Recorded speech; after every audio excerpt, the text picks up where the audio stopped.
मलद्वार से अगर खून निकले, आप टॉयलेट में बैठे और सडनली आपको टॉयलेट की सीट पे ब्लड दिखे, रेड ब्लड अगर वहाँ पे दिखता है तो आप डर जाते हैं, समझ में नहीं आता है कि ये ब्लड आया क्यों है, क्या इसका कारण है।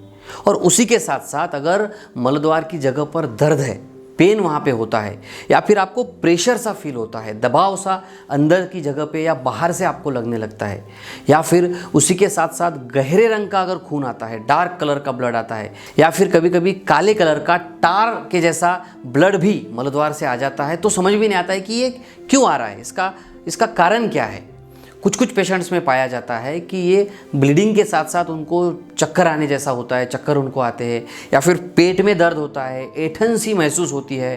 कुछ केसेस में, कुछ पेशेंट में अगर बहुत दिन तक ये खून आते रहा तो बेहोशी के जैसी भी कंडीशन होती है, या फिर उनको कमज़ोरी भी फील हो सकती है। तो क्या कारण है, क्यों आता है लैट्रिन में से ब्लड, किस वजह से लैट्रिन में से ब्लड आता है, क्या बीमारी इसके पीछे हो सकती है। तो आज हम समझेंगे इसके कारण के बारे में और सही ट्रीटमेंट इसकी क्या करनी चाहिए, और क्या गलती, अगर आपके लैट्रिन में से ब्लड आता है तो कौन सी गलती आपने नहीं करनी चाहिए, इस बारे में भी इस वीडियो में हम लोग विस्तार से जानने वाले हैं। तो अगर आपको इस तरह की तकलीफ है तो ये वीडियो आपके लिए बहुत इंपॉर्टेंट है, इसे पूरा देखिए और समझिए। डॉक्टर टोंग से होम्योपैथी ये चैनल सब्सक्राइब करें, बेल आइकॉन पर क्लिक करें तथा लाइक और शेयर करें। बीमारी से मुक्त स्वस्थ जीवन जिए। नमस्कार, मैं डॉक्टर शीतल टोंग से आपका बहुत बहुत स्वागत करता हूं मेरे इस यूट्यूब चैनल पर।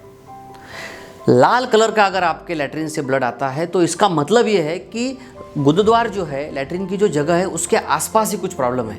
हो सकता है पाइल्स, फिशर, इस तरह की वहाँ पे कोई तकलीफ हो। अगर गहरे लाल कलर का, डार्क रेड अगर ब्लड आता है तो फिर संभावना है कि लार्ज इंटेस्टाइन, बड़ी आंतड़ियाँ जो है, इसके अंदर कुछ प्रॉब्लम हो सकता है।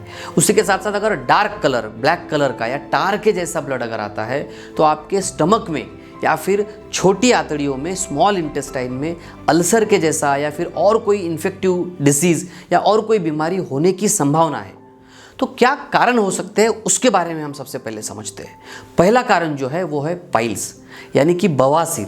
ज़्यादातर केसेस में, मैक्सिमम पेशेंट में पाइल्स की वजह से, जिसमें स्पेशली इंटरनल हिमोरॉइड्स अगर आपको है, अंदरूनी बवासीर अगर आपको है, तो संभावना है कि लाल कलर का जो ब्लड है वो आपको आ सकता है। आप जब लैट्रिन में बैठते हैं, मल त्याग करने की कोशिश करते हैं, तो प्रेशर की वजह से अंदरूनी जो नस होती है, जो ब्लड वेसल होती है, उसके ऊपर प्रेशर आने की वजह से वो फट जाती है और उसकी वजह से लैट्रिन में ब्लीडिंग होने की संभावना होती है। दूसरा जो कॉमन कारण इसमें होता है वो होता है एनल फिशर। फिशर मतलब क्या, लैट्रिन की जगह फट गई, क्रैक अगर वहाँ पे हो गया।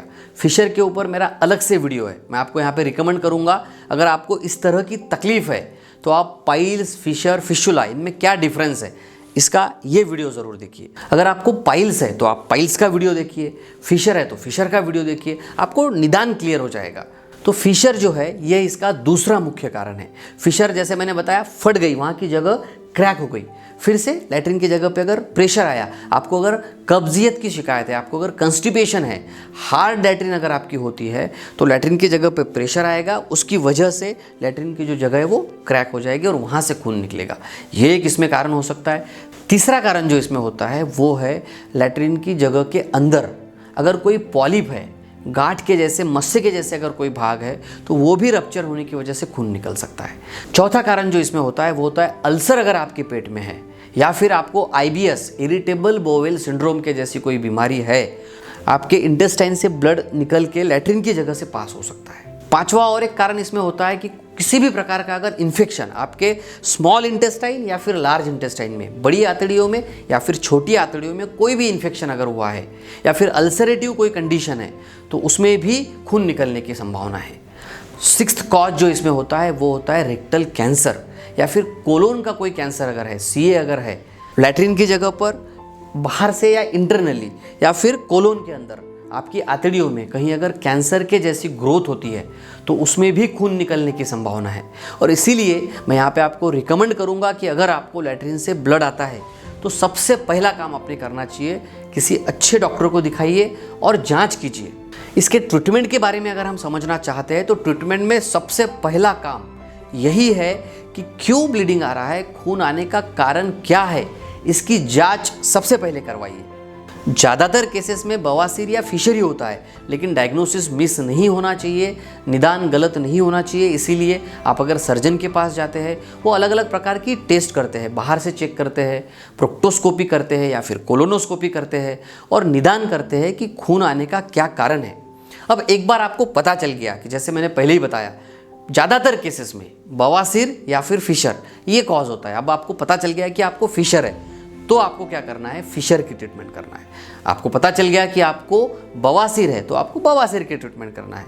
लेकिन घर पे ही ट्रीटमेंट आप करते बैठे हो, ब्लीडिंग आ रहा है, ये आपके शरीर के लिए भी हानिकारक हो सकता है, इससे आपको वीकनेस भी आ सकता है। इसीलिए डायग्नोसिस सबसे पहले, कुछ भी देख के पढ़ के कोई ट्रीटमेंट नहीं करना है।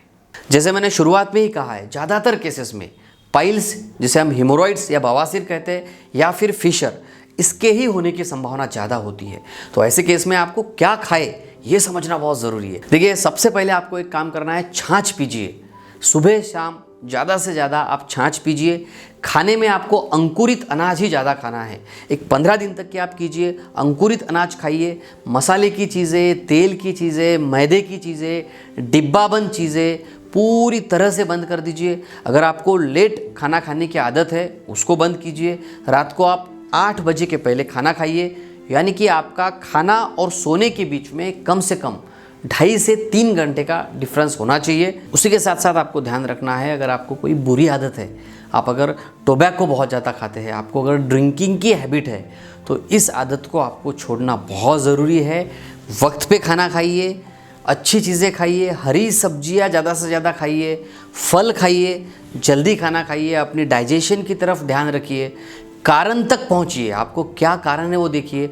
अगर आपको पाइल्स है तो पाइल्स का वीडियो देखिए, उसके बारे में समझिए, उसके बारे में जानिए, उसके बारे में ट्रीटमेंट कीजिए, ताकि आप इस कंप्लेंट से पूरी तरह से ठीक हो सके। और याद रखिए, डायग्नोसिस बहुत इंपॉर्टेंट है, वहाँ पे गलती नहीं होनी चाहिए। अगर ये वीडियो आपको पसंद आया, अगर आपको इसमें से बहुत अच्छी इन्फॉर्मेशन, काम की इन्फॉर्मेशन मिली, तो मेरे डॉक्टर टोंग से इस चैनल को ज़रूर सब्सक्राइब कीजिए, इस वीडियो को लाइक और शेयर भी कीजिए। सो हंसते रहिए, मुस्कुराते रहिए। धन्यवाद।